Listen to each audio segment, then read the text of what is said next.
Check the mic and make sure it sound right, boys.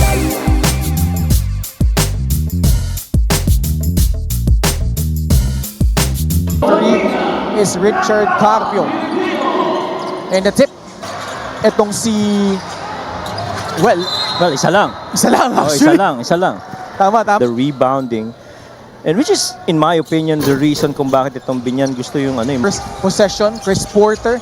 Hands it off to Hesed Gabo. Lines up the three. It's good. Nice sign for Jensen as Gabo hitting his shots early. Run in the playoffs for them. They were the 6th seed, lower seed against Rizal, swept them.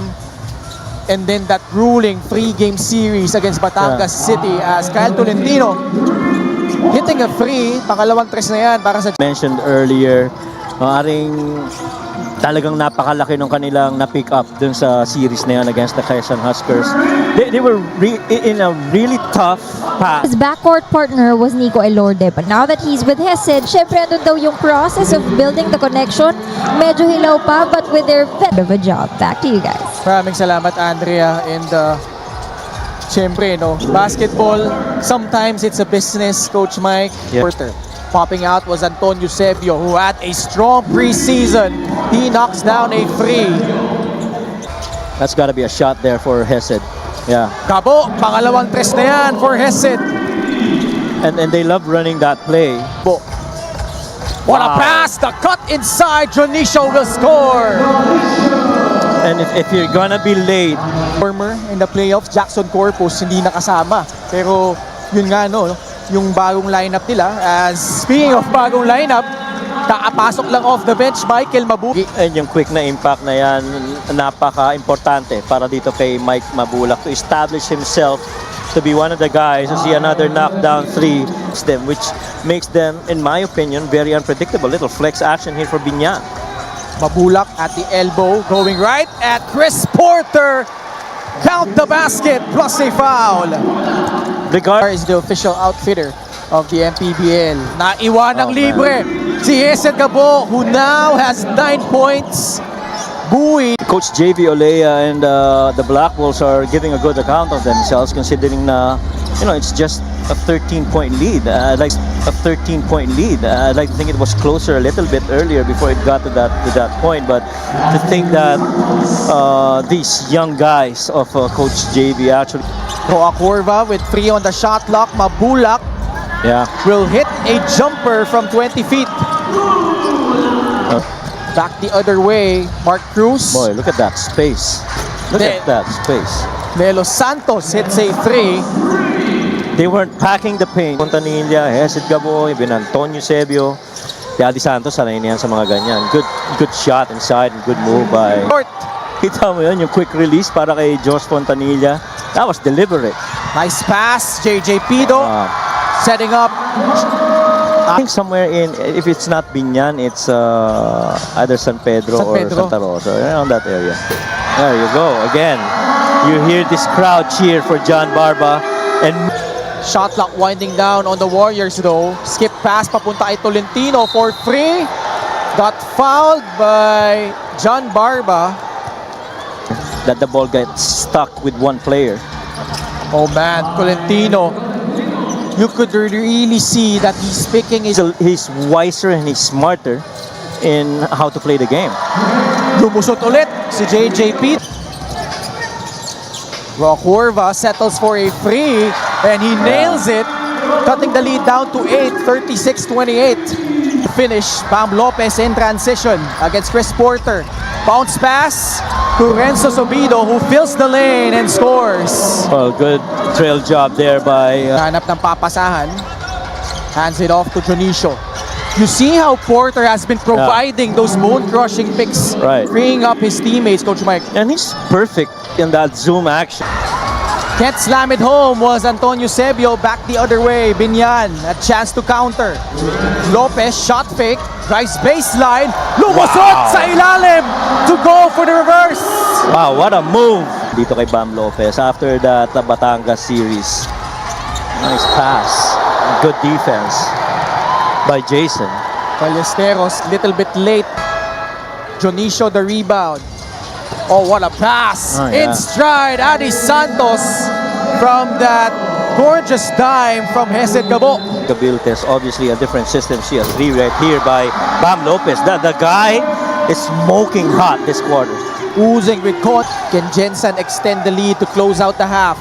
Gabo has been marvelous in the first half, and that continues. You know, shot makes would actually normalize for them. Caballero stepping into the lane and able to score 5 points for Nick Caballero. Labanan ng pwestuhan dito kay Adi Santos. And so clearly the battle inside the paint is out there. Beautiful pass. Good finish though. Chris Porter able to finish. Winner by Hesed Gabo. Boy, that got up off our seats. Raimundo naiwanang libre sa tres, and he makes them pay. Arguably one of the steady. 6 na turnovers ang na-force ng Binyan dito sa Jensen, but Binyan was never able to take advantage of it. Bonifacio has yet to Yeah. buy a bucket until that drive. He was 0 out of 4 before that shot. 7 seconds on their shot clock. Acorva, corner 3. Yes! Big shot to If he gets to develop that skill and that make, Kenny once again open floor. pagkaataw na lumabang. Mark Pingris lays it up and in! Binyan in the lead, 50-49. What a turnaround for Binyan as the home crowd erupts. Under a minute left. Sidestep, Fontanilla escapes and scores. But finally we get a field goal basket. Mark Bruce wants a screen from Adi Santos, splitting 2 defenders. Kick out pass, Fontanilla. Pull-up jumper is pure. 4 quick ones from Over Binyan, 54-51. Agawan. Gabo. Pulling up from 15 feet. Yeah. Pista mo na. And you can see Hesed Gabo habang bumababa siya. He was telling her on a kick-out 3. Gabo with 13 points, 6 boards, and 7 assists. Oh, man. Malyari with a beautiful looking pull-up jumper. Hand off to Eusebio. Porter takes the 3 There you and go. makes it.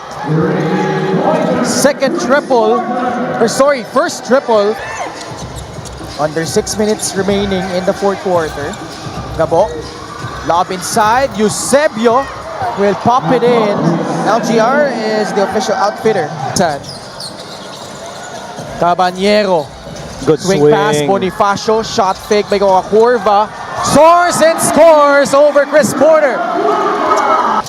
Fontanilla. Pasa kay Gabo. Oh, man. Strolling down the park. Laying Timosa. Against Marwin Janicio. There's a mismatch underneath. Didn't go to it. Caballero with 7 on the shot clock. Off the dribble. Beating Chris Porter to the spot. Getting past Tolentino. Yeah, you gotta rising raise up for 3. At may Ooh. foul ulit laban sa Jensen. So merong pagkakataon si Pamboy who is at Pamboy's been that steady guy para dito sa Binyan.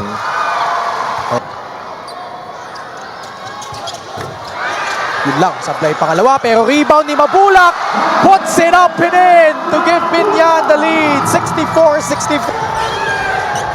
Against Coca Curva. This game has slowed down to the favor of Binyan. No look pass, Porter, catch and shoot. Yeah. Mid-range jumper, matik yan. Last 2 minutes brought to you by Sports Plus, the official sports book of the MPBL. Tolentino with a big triple to push the lead up to 4, 68-64. I'm gonna let that show. I like and I love that change in that situation. Tolentino lost it. Chance for Binyan to inch closer. Lastimosa goes up strong for 2. 37 seconds he had when he was with Pangasinan against his former team, Nueva Ecija. Oh no, Chris Porter. Oh, Big free to give them a 4-point lead. Gabo went down there, able to draw that secondary defender. Mike has to rush back to Chris Porter, and we talked about him knocking down shots on the. Hesed, congratulations. nakita namin yung performance mo defensively, offensively, pero yung nag-stand out sa amin is yung 10 assists mo. Isa na nga doon yung 3-point shot made nitong si Chris Porter. That really sealed the deal para sa inyong kupunan ngayong gabi. Nanap lang namin yung advantages namin. Wala kaming finorce na tira. Usapan namin, if we have a good shot, we will try to look for a better shot. And also, I'm really curious, how does it feel going up against your former teammates? You have Mike Mabulak, you have Pamboy Raimundo na dati mo pang nakasama sa championship, pero ngayon, magkaiba na yung jersey ninyo. Yeah, sabi mo nga, we won multiple championships together, si Kuya Pamboy at saka si Mabulak. Before the game, nag-hug kami, nag-shake hands kami, and we said good luck to each other.